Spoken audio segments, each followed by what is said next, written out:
ছোটবেলায় মুরব্বীরা এবং শিক্ষকরা আমাদের সবসময় বলতো যে কোনো কিছু পড়লে সেটা লিখবা, তাহলে অনেক দিন মনে থাকবে। অনেকে বলতো যে একবার লেখা সমান সমান 10 বার পড়া, মানে 10 বার পড়লে যে লাভটা হয়, যে ধরনের মেমোরিতে থাকে জিনিসগুলো বা যেভাবে আমরা মনে রাখতে পারি, একবার লিখলে 10 বার পড়ার সমান হয়। তার মানে লেখাকে গুরুত্ব দেওয়ার জন্য এই কথাগুলো বলা হইতো, যে যদি তুমি লিখো তাহলে তোমার অনেক দিন মেমোরিতে সেটা থাকবে, পড়াটা অনেক স্ট্রং হবে, তুমি সুন্দর করে সেটা মনে রাখতে পারবে এবং পরবর্তীতে দরকার হলে সেটাকে মনেও করতে পারবা, প্রয়োজনে পরীক্ষার খাতাতেও লিখতে পারবে, এমনিতেও তোমার মনে থাকবে। কিন্তু আজকাল দেখে মনে হচ্ছে যে লেখার গুরুত্বটা কমে যাচ্ছে অনেক। তারপরে এআই আসার আগে মানুষ চেষ্টা করতো রাইটিং স্কিল ডেভেলপ করার জন্য, অনেক চেষ্টা করতো যে কীভাবে লেখা ভালো করা যায়। ইভেন ভালো লিখতে পারলে, বাংলা হোক আর ইংলিশ হোক, অন্য ভাষায় হোক, যে যেটাতে পারে, ভালো লিখতে পারলে আমাদের প্রেক্ষাপটে আমরা বাংলা এবং ইংলিশটাকেই মাথায় রাখি, আর ইংলিশটা ইন্টারন্যাশনাল ল্যাঙ্গুয়েজ হিসাবে বেশি গুরুত্ব পেত সব জায়গায়, কারণ ইংলিশে লেখা স্কিল সম্পন্ন মানুষ খুব কম ছিল বা এখনও আছে। তো ইংলিশে ভালো লিখতে পারলে, বাংলায় বা ইংলিশে ভালো লিখতে পারলে, অর্থাৎ যারা লিখতে পারে ভালো, ইংলিশের দরকার হলে ইংলিশে, বাংলার দরকার হলে বাংলায়, বা যে যেটা পারে সেটাকে কাজে লাগানোর ক্ষেত্র অনুসারে ভালো লিখতে পারলে তার গুরুত্ব অনেক। মানুষ কিছুদিন আগে পর্যন্ত ভালো লেখার চেষ্টা করতো, মানে ভালো লেখা শেখার চেষ্টা করতো। যারা লিখতে পারতো না ভালো, তারা রাইটিং স্কিল ডেভেলপ করতো, ভিডিও দেখতো, তারপরে লেখার কোর্সে ভর্তি হতো, ইংলিশ নিউজ পেপার পড়ে পড়ে ইংলিশ লেখার বা ইংলিশ স্কিল বাড়ানোর চেষ্টা করে, ভোক্যাবুলারি শেখার চেষ্টা করে, সেন্টেন্স প্যাটার্ন দেখার চেষ্টা করে। এআই আসার পর থেকে একটা মানে কেমন জানি শুরু হয়ে গেল যে আসলে এআই তো সব লিখে দিচ্ছে। এআই যদি সব লিখে দেয় তাহলে আমাদের আর লেখা শেখার কি নতুন করে দরকার আছে? মানে রাইটিং স্কিল কি আর ডেভেলপ করব নাকি করব না? প্রথম কথা হলো, লেখা কি শুধু একটা কমিউনিকেশন স্কিল? লেখা কি শুধু শব্দ প্রডিউস করার জিনিস, নাকি আরও অনেক কিছু আছে লেখার সাথে রিলেটেড? আমার মনে হয় আমরা বেশিরভাগ সময় ভাবি লেখা মানে অন্যকে কিছু জানানো, মানে অন্যকে কিছু লিখে জানানোটাই লেখা। কিন্তু এটা আংশিক সত্য। লেখা মানে শুধু জানানোই না, জানানোটা একটা লেখার একটা কাজ, লিখে জানানো এটা অবশ্যই একটা কাজ, রিটেন ফরম্যাটে কাউকে জানানো কিছু কমিউনিকেশনের একটা অংশ। কিন্তু এটা তো পুরো সত্য ঘটনা না শুধু লেখার। লেখা তো আমরা নিজের জন্য লিখি না? এই যে আমরা নোটবুকে এই যে লিখতেছি, এখানে আমরা প্ল্যান করতেছি তাও লিখতেছি, এই যে ভিডিও করব একটা প্ল্যান করতে তাও লিখতেছি, চ্যাট জিপিটিকে কী লিখতে বলবো সেটা লিখে দিচ্ছি, কমান্ড লিখতেছি, প্রম্পট লিখতেছি, সব কিছু লিখতেছি। আসলে লেখা জিনিসটা হলো ব্রেইনের একটা এক্সারসাইজ। লেখা হলো আমাদের যে চিন্তা শক্তি, আমরা তো মানুষ, চিন্তা শক্তি হলো আমাদের সবচেয়ে বড় বৈশিষ্ট্য, হলো আমরা চিন্তা করতে পারি। এই যে চিন্তা শক্তির দক্ষতা, এইটার প্র্যাকটিসের সবচেয়ে বড় জায়গা হলো লেখা, সেইটার এক্সারসাইজ করার বড় জায়গা হলো লেখা। তার মানে লেখা হলো চিন্তার একটা দক্ষতা। আমাদের কি সবসময় হয় এরকম যে আমরা আগে ভাবি তারপরে লিখি? হ্যাঁ, অনেক সময় হয় যে আমরা আগে ভাবি, সুন্দরভাবে ভেবে সেটা লেখায় নিয়ে আসি, কিন্তু বেশিরভাগ সময় হয় উল্টাটা। দেখবেন যে আমরা লিখতে বসি, লিখতেই আবার ভাবনা চলে আসে অনেক কিছু। একটা হয়তো প্রাথমিক ভাবনা ভাবি, তো মানে প্রাথমিকভাবে একটা টপিক হয়তো ভাবছি আমরা, কিন্তু পুরো জিনিসটা ভাবতে পারি না। যখন আমরা লিখি, 2-4টা সেন্টেন্স লিখতে ভাবি, এবং লেখার সময় আরও ভাবনাটা ক্লিয়ার হয়, এরপরেরটা কী লিখবো, অর্গানাইজড হয় জিনিসটা, এবং একটার সাথে আমরা কানেক্ট করে আস্তে আস্তে এগিয়ে যাই। ভাবনাও এগোতে থাকে, লেখাও এগোতে থাকে, লেখা এবং ভাবনা পাশাপাশি চলতে থাকে। ধরা যাক আপনাকে আমি জিজ্ঞেস করলাম যে এআই সম্পর্কে কিছু বললেন তো আমাকে, আপনি বললেন, ভালোই লাগলো শুনতে, আপনিও বেশ মানে ভালো ফিল করলেন যে এআই সম্পর্কে আপনি অনেক কিছুই জানেন, আধুনিক প্রযুক্তি সম্পর্কে আপনি অনেক কিছুই জানেন। তারপর আপনাকে হয়তো বলা হলো যে ভাই 500 ওয়ার্ডস, 500 শব্দে একটা এআই সম্পর্কে এই যে আপনি যেগুলো বললেন এটা একটু লিখে দেখান তো আমাকে, বা লিখে দেন কোনো একটা পারপাসে হয়তো বললেন লিখে। এখন আপনার চিন্তা শুরু হয়ে গেল, কিন্তু কারণ লিখতে হলে খালি মানে বলার সময় তো আমরা অনেকভাবে বলে ফেলি, কিন্তু লেখার সময় একটা সিকোয়েন্স কাজ করতে হয়।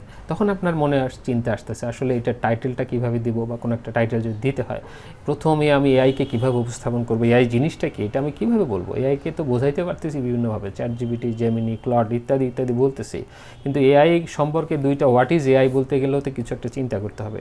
তারপরে চিন্তা করতেছেন আসলে এটা ডিটেলস এআই কীভাবে কাজ করে, কীভাবে লিখব, আমার মূল বক্তব্যটা কী হবে, আমি কী এক্সাম্পল দিব, আমি কোন কথাটার পর কোন কথাটা বলবো, আমি এখানে রিয়েল লাইফের সাথে কানেক্ট করব কীভাবে, উপকারিতা বা অপকারিতা কোথায় দিব, এক্সাম্পল সেট করব কীভাবে, ফিনিশিংটা দিব কীভাবে, অনেক কিছু চিন্তা করতে হচ্ছে তখন আপনাকে। তার মানে কি, এই যে আমাদের চিন্তা শক্তিকে গোছানোর জন্য রাইটিং আমাদেরকে হেল্প করে। আমরা যখন লিখি তখন আমাদের চিন্তাটা গোছানো হয় এবং চিন্তার প্র্যাকটিসটা হয় ভালো।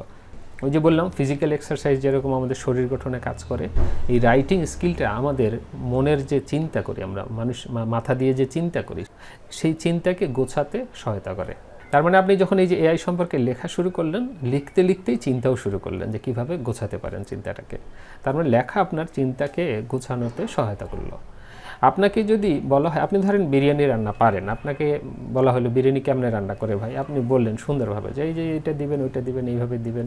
তারপরে আপনাকে বলা হলো ঠিক আছে ভাই, আপনি তো বিরিয়ানি রান্না পারেন, এই রেসিপিটা একটু স্টেপ বাই স্টেপ কী কী দিতে হবে, কখন দিতে হবে, কতক্ষণ সময় রাখতে হবে, কী না করতে হবে, কীভাবে ফিনিশিং দিতে হবে, শুরু করতে হবে কীভাবে, এই জিনিসটা একটু রেসিপি আকারে আমাকে একটু লিখে দেন। তখন কিন্তু আপনি একটু হয়তো মুশকিলে পড়ে যাবেন অনেক সময়, সবাই না পড়লেও অনেকেই পড়বে। যে বিরিয়ানি রান্না করা এক জিনিস, এটাকে বলে ফেলা এক জিনিস, আর জিনিসটাকে গুছিয়ে লেখাটা আরেক জিনিস। এটাই হলো রাইটিংয়ের কাজ, যে গুছিয়ে লেখাতে, চিন্তা করাতে সহযোগিতা করে আমাদেরকে। যেই বইগুলো গুছিয়ে লেখা হয়, যেই জিনিসগুলো গুছিয়ে লেখা হয়, সেইগুলো আমাদের দেখেন পড়তেও ভালো লাগে। কোনো শিক্ষক যখন ক্লাসে পড়ানোর পাশাপাশি শুধু উনি লেকচার না দিয়ে যদি পাশাপাশি একটু বোর্ডে কিছু লিখে দেন গুরুত্বপূর্ণ শব্দগুলো এবং একটার সাথে একটার কানেকশনগুলো বর্ণনা করেন, তখন কিন্তু আমাদের বুঝতে আরও সহজ হয় আর কি। শুধু যদি উনি বলেই যেতেন তাহলে আমাদের হয়তো বুঝতে যতটা কঠিন হতো, হয়তো বা গল্প বললে, যেটা গত ভিডিওতে বললাম যে গল্পের আকারে কিছু বললে, গল্প বললে সেটা আলাদা জিনিস, সেটা তো একটা পিকচার তৈরি করে মনের মধ্যে, ছবি তৈরি করে। কিন্তু গল্প না হয়ে যদি অন্য কোনো থিওরিটিক্যাল বিষয়ও হয়, তখন যদি আমরা একটু লিখে লিখে যে শব্দগুলো রিলেটেড কানেকশন করে করে বোঝাই, তাহলে এটা বুঝতে স্টুডেন্টদের জন্য অনেক সহজ হয়। লেখা হলো আমাদের চিন্তার শক্তির একটা আয়নার মতো। লিখলেই আমরা বুঝতে পারি যে এইটা মনে হয় ঠিক হয় নাই, এখানে এইটা এক্সাম্পল দেওয়া ঠিক হয় নাই, এইটা শুরুটা ঠিক হয় নাই, এখানে একটা গ্যাপ আছে, এই ফিনিশিংটা কেমন জানি লাগতেছে, এই মানে এই শব্দটা এখানে ব্যবহার করলে বেখাপ্পা লাগে। তার মানে লেখা খুব অনেস্ট, লেখা মিথ্যা বলে না। লেখা মানে আপনার প্রকৃত চিন্তাটাকে তুলে ধরে, এবং আপনি যখন নিজের লেখা নিজেই দেখেন আবার, তখন আপনার চিন্তার যে কোথায় মানে গ্যাপ একটু, সেটা আপনি ধরতে পারেন। তার মানে লেখা আপনি যখন লিখবেন তখন আপনার চিন্তার শক্তির সাথে এটা কম্পেয়ার করতে পারবেন, আপনার আয়নার মতো কাজ করবে। এই জন্য বলা যেতে পারে যে লেখা হলো চিন্তার আয়না। এখন বলি যে ব্রেইনের জন্য লেখা কেন এত গুরুত্বপূর্ণ। এই যে আমি এটা দেখাই অনেক সময় যে এইটাতে মানে আমরা একটা কিছুতে লিখি, কারণ ব্রেন সবসময় সব কিছুই যে মানে রেডিলি মনে রাখবে যে আপনি যখন চাইবেন তখন মনে পড়বে এমন না। এই জন্য আমাদেরকে লিখে লিখে রাখতে হয়। আপনি একটা ভিডিও বানাবেন, একটা প্ল্যানটা লিখে রাখতে হবে, কারপরে কি বলতে চান অন্তত বুলেট পয়েন্ট লিখে রাখতে হবে। আপনি একটা নতুন প্ল্যান করবেন বিজনেসের, অবশ্যই একটু একটু করে স্টেপগুলো লিখে রাখতে হবে। একেবারে ভালো বানান, ভালো ইংরেজি, ভালো বাংলা এটা কিন্তু জরুরি না। জরুরি হলো যে আপনার বুঝতে পারার মতো করে অন্তত লেখা। লেখার সাথে ব্রেইনের কানেকশন অনেকভাবে, সেগুলো আমরা নিউরো সায়েন্স তো আর একেবারে ওইভাবে ব্যাখ্যা করা এখানে সম্ভব না, বা সেই এক্সপার্ট আমি না, কিন্তু এর যে কানেকশন আছে সেটা আমরা বুঝতে পারি, সহজেই বিভিন্নভাবে বুঝতে পারি। যেমন শুরুতেই বললাম যে একবার লিখলে 10 বার পড়ার কাজ করে, লিখলে অনেক মনে থাকে, মানে স্বাভাবিকভাবে অর্গানাইজড হয় জিনিসটা, এটা একটা কানেকশন। তারপরে বললাম যে এটা একটা সেকেন্ড ব্রেইন, এটা একটা আমি যে ডায়েরিটাতে লিখতেছি সেকেন্ড ব্রেইন কেন বলা হচ্ছে এটাকে, যে আপনার ব্রেইনের বাইরে আরেকটা কোথাও একটা এই জিনিসগুলো ইনফরমেশনগুলো খুব সাজানো গোছানো অবস্থায় থাকতেছে। আপনার প্রথম ব্রেইন মানে আসল ব্রেইন যদি অনেক সময় ফেল মারে সাময়িকভাবে, তাহলে আপনি সেকেন্ড ব্রেইনের হেল্প নিয়ে সেই কাজগুলো করতে পারবেন, মনে রাখতে পারবেন, বা মনে রাখার হেল্প করবে আপনাকে, বা আপনি সাথে সাথে ইনফরমেশনগুলো খুঁজে পাবেন। তাহলে একটা সেকেন্ড ব্রেইন আমাদের ব্যাকআপ ব্রেইন রাখতে হবে, এবং এই ব্যাকআপ ব্রেনটা রাখার জন্য একমাত্র উপায় হলো আমাদের রাইটিং। তাহলে আমরা বলতে পারি যে আমরা যখন লিখি তখন ব্রেন অনেকগুলো কাজ করে। প্রথমত চিন্তাগুলোকে সাজাতে হয়, দ্বিতীয়ত হলো এই যে ধারণাগুলোকে একটার সাথে আরেকটার কানেকশন তৈরি করতে হয়, কানেক্টেড করতে হয়, যুক্ত করতে হয়। 3 নম্বর হলো যে কোনটা গুরুত্বপূর্ণ আর কোনটা গুরুত্বপূর্ণ নয় সেটা ঠিক করতে হয় আর কি। আর 4 নম্বর হলো যে নিজের ভুল নিজেই ধরতে হয়। আপনি একটা কিছু লেখার পরে দেখবেন আপনার নিজেই কাটাকাটি করতেছেন, এডিট করতেছেন, যে এটা ঠিক আছে, এটা বাদ দেওয়া যায়, এটা বেশি হলে, এটা কম হলে। একবার না লিখলে তো এটা সুযোগই হবে না, একবার তো লিখতে হবে।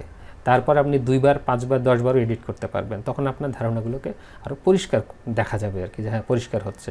এই জন্য রাইটিং হলো আমাদের চিন্তাকে পরিষ্কার করার একটা অস্ত্র। যারা বিভিন্ন সেক্টরের বড় লিডার, পলিটিক্যাল লিডার থেকে শুরু করে অন্য লিডারও, ভালো লিডার যারা, তারা কিন্তু লেখে, ভালো বক্তারা লেখে, কারণ তাদের ভিশন, মিশন, তাদের স্টেপস, তাদের ইমেল, তাদের নোটস, তাদের বক্তব্য, তারা কি বলতে চাচ্ছে, তাদের প্ল্যান, এগুলো কিন্তু তারা লিখে লিখে প্ল্যান করে করে ওইভাবে আস্তে আস্তে ওগুলোকে ডেলিভারি দেয়, বা যেখানে যেটা দরকার সেখানে হয়তো সেটা বললো, লিখলো, ইমেল পাঠালো। লিখে লিখে তারা এই পরিষ্কার ধারণাগুলোকে পরিষ্কারভাবে ছড়িয়ে দেয়। এই জন্য তাদের কথাটাও আমরা ক্লিয়ারলি বুঝি, তাদের ব্যাখ্যাগুলো সহজ হয় এবং মনে হয় যে তারা খুব সহজভাবে জিনিসগুলো ব্যাখ্যা করতে পারে। এর পিছনে একটা বড় কাজ করে, সেটা হলো রাইটিং স্কিল বা লেখার যে দক্ষতা তাদের, বা লেখার অভ্যাস। দক্ষতার চেয়ে অভ্যাস বলাই ভালো, কারণ লেখা যে খুব সুন্দর হতে হবে, দক্ষ হতে হবে, লেখায় সুন্দর শব্দ ব্যবহার করতে হবে এমন না, এটা একটা অভ্যাসে পরিণত করতে হবে যাতে আপনার ব্রেইনে সেটা থাকে। যখন আপনি লিখবেন তখন আপনি ঝাপসা থাকতে পারবেন না, অস্পষ্ট থাকতে পারবেন না। লেখার পরে নিজেই মনে হবে যে এটা তারা কী বোঝাইতে চাইলে, এই লাইনটা তো বোঝা যাচ্ছে না, ক্লিয়ার হতে হয়। আর যখন একটা জিনিস ক্লিয়ার হয় তখন নিজে বুঝতেও সুবিধা হয় এবং অন্যকে বোঝাতেও সুবিধা হয়। এবং এই লেখা নিজে বুঝতেও সাহায্য করে এবং অন্যকে বোঝাতেও সাহায্য করে, একই সাথে দুই দিকে কাজ করে। যারা কম্পিউটার প্রোগ্রামার তারাও তো লেখে, তারা কোড লেখে। কোডটা হলো বিশেষ একটা লেখা, সেটা হলো টেকনিক্যাল লেখা। শুধু কি কোড লেখে তারা? কোডের পাশাপাশি অনেক কিছু লেখে। এটার পারপাসটা থাকে, নোটস থাকে, বিভিন্ন ধরনের কমেন্টস থাকে, তার আশেপাশে অনেক কিছু প্ল্যানিং, রিপোর্টিং, অনেক কিছু তাদেরকে লিখতে হয়। তাহলে কোডের পাশাপাশি যারা অন্য জিনিসগুলোকে সিস্টেমেটিকভাবে লেখার মধ্য দিয়ে সাজিয়ে নিয়ে আসে, তখন প্রোডাক্ট ডেভেলপমেন্টে তাদের সুবিধা হয় আর কি। তারা বুঝতে পারে এটা কোনটা কখন দরকার এবং কিভাবে তারা এটাকে উপস্থাপন করবে, সেই জিনিসগুলো তাদের মাথায় পরিষ্কারভাবে থাকে।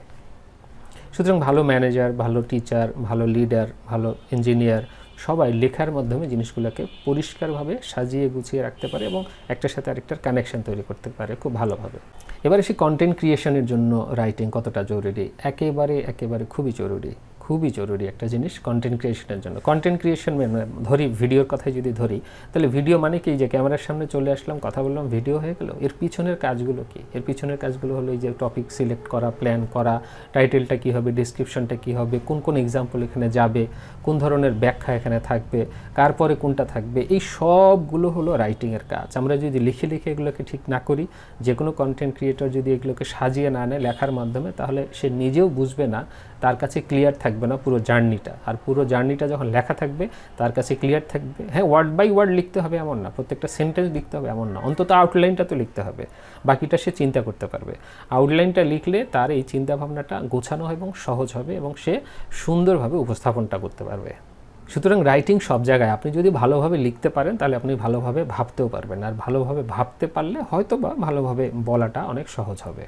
কিন্তু এআই কি আসলে রাইটিংয়ের খাওয়া শেষ করে দিচ্ছে, মানে রাইটিং স্কিল লাগবে না আর এরকম? আসলে না, এআই আসার পরে রাইটিং স্কিলের গুরুত্ব আরও বাড়বে। চারিদিকে যখন সব রাইটিং এআই ভাব একটা আসতেছে, মানে সব এআই জেনারেটেড। দেখেন না এখনই অনেক জায়গায় যে নিষেধ করে যে এআই জেনারেটেড হলে হবে না, অরিজিনাল লাগবে।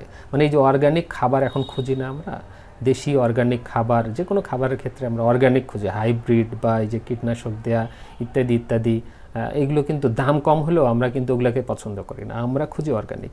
তো এই যে মানুষ যেরকম মানুষকে খুঁজবে, মানুষ সেরকম মানুষের লেখা, মানুষের কণ্ঠ, মানুষের সুর, মানুষের যে ফ্লেভার, এইটাকে খুঁজবে। সুতরাং এটা লেখার মধ্যেও থাকবে।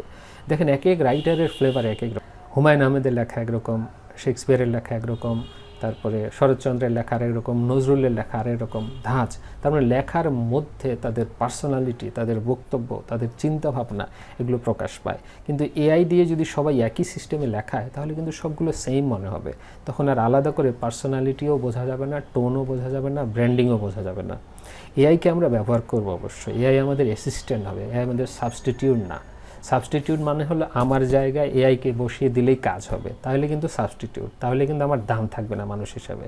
কিন্তু অ্যাসিস্ট্যান্ট হলো যে আমার জায়গায় আমি থাকবো, আমার বক্তব্য আমি দেবো, এআই আমার লেখার স্পিডটাকে বাড়িয়ে দিবে, চিন্তার শক্তিটাকে আরও বাড়িয়ে দিবে, আমার ড্রাফটিং শক্তিটাকে বাড়িয়ে দিবে, আমি তাড়াতাড়ি করে অনেক কিছু করতে পারবো। কিন্তু এআই ব্যবহার করব, আমি ডিরেকশন দেবো, এআইকে প্রম্পট দেবো, এআইকে বলবো আমার লেখাটা এরকম দরকার, আমার চিন্তাটা আমি মানে দুর্বল ভাষায় হলেও লিখবো, এআই হয়তো ওটাকে পলিশ করে দেবে, এতে কোনো সমস্যা নাই। এআইকে আমরা ব্যবহার করব ঠিকই, কিন্তু সাবস্টিটিউট বা আমার পরিবর্তে না, অ্যাসিস্ট্যান্ট হিসেবে একটা টুলসই মনে করব আমরা। সেখানে আমাদের অভিজ্ঞতাকে আনতে হবে, সেখানে আমাদের টোনকে আনতে হবে, সেখানে আমাদের পার্সোনালিটিকে আনতে হবে। তাহলে এআই যেটা প্রোডাকশন দিবে আমার ডিরেকশনের পরে, সেটাকে আমার নিজেরই মনে হবে। সেইটা এআই যতই লিখুক না কেন, সেটা কিন্তু আমার মতো করেই হবে, সেটা কিন্তু আর এআই এর মতো হবে না। এআইয়ের কাছ থেকে বের হলেও, রেসপন্সটা এআই লিখে দিলেও, এই যে পূর্বে যে আমি তাকে বিভিন্নভাবে যে গাইড করলাম, সেই জন্য ওই লেখাটা আসলে আমারই, ওই লেখাটা এআই এর না, ওটা একটা ইউনিক লেখা। দেখেন ক্যালকুলেটর আসার পরে অনেকে মনে করতেছিল তাহলে তো ম্যাথমেটিক্যাল স্কিল অত বেশি দরকার হবে না, তাই কি হলো? ম্যাথের স্কিল কি দরকার নাই? ক্যালকুলেটর শুধু হিসাব করবে, কিন্তু ম্যাথমেটিক্যাল থিঙ্কিংটা কে করবে, ম্যাথমেটিক্যাল লজিক নিয়ে কে কাজ করবে। ম্যাথমেটিক্সের দরকার তো এখন আধুনিক যুগে আরও বেশি, টেকনোলজির কারণে ম্যাথমেটিক্যাল প্রয়োগ আরও বেশি। এআই লিখতে পারবে, কিন্তু রাইটিংয়ের মাধ্যমে যে চিন্তার অভ্যাসটা তৈরি হয়, যে প্র্যাকটিসটা, এক্সারসাইজটা ব্রেনে হয়, সেটা তো আর এআই আপনার হয়ে করবে না। আপনি চিন্তা করলে, আপনি লিখলে, আপনার ব্রেনের এক্সারসাইজটা আপনাকেই করতে হবে সেক্ষেত্রে। তাহলে আসল রিস্ক বা ঝুঁকি কিন্তু এআই না, আসল ঝুঁকি হলো আমাদের চিন্তা না করাটা। আমরা যদি চিন্তা করা বন্ধ করে দেই তাহলেই সমস্যা। এআই এর হাতে সব ছেড়ে দিয়ে চিন্তা করব না, তাহলেই সমস্যা। এআই লিখে দেবে, কপি করব, পেস্ট করব, ডান, তাহলেই সমস্যা। এই রাইটিংটা যদি আমরা অভ্যাসটা না রাখি, তাহলে অনেক কিছু আমাদের চিন্তার ক্ষমতাটা অনেক ক্ষেত্রে আমাদের কমে যেতে পারে। আর মুশকিলটা হবে তখনই, এআই এর দোষ দিয়ে আসলে কোনো লাভ হবে না। এআই শব্দ তৈরি করতে পারবে, কিন্তু ভবিষ্যৎ পৃথিবী ঘুরে ফিরে খুঁজবে ক্লিয়ারলি যারা চিন্তা করতে পারে তাদেরকে, যারা থটফুল লিডার তাদেরকে খুঁজবে, যারা অর্গানিক কন্টেন্ট তৈরি করতে পারে তাদেরকে খুঁজবে, যারা অরিজিনাল থিঙ্কার তাদেরকে খুঁজবে, যারা গুড লিডার তাদেরকে খুঁজবে। এআই হয়তো শব্দ তৈরি করতে পারবে, কিন্তু গভীর মূল্যবোধ, অভিজ্ঞতা, চিন্তা, এগুলো এখনও মানুষেরই কাজ। তাই আমরা এআই ব্যবহার করব, কিন্তু চিন্তা করাটাকে ছেড়ে দেব না, লেখাটা বন্ধ করব না। এআই আপনার লেখাকে দ্রুত করতে পারবে, কিন্তু আপনার হয়ে চিন্তা করতে পারবে না। চিন্তা শক্তি বাড়ানোর সবচেয়ে ভালো ব্যায়ামগুলোর একটি হলো লেখা। আমরা তো মানুষ, চিন্তা শক্তি আমাদের হলো বিশেষ বৈশিষ্ট্য, সবচেয়ে উন্নত বৈশিষ্ট্য এবং ইউনিক। এই ইউনিক বৈশিষ্ট্যটাকে আমরা মেশিনের হাতেই ছেড়ে দেব?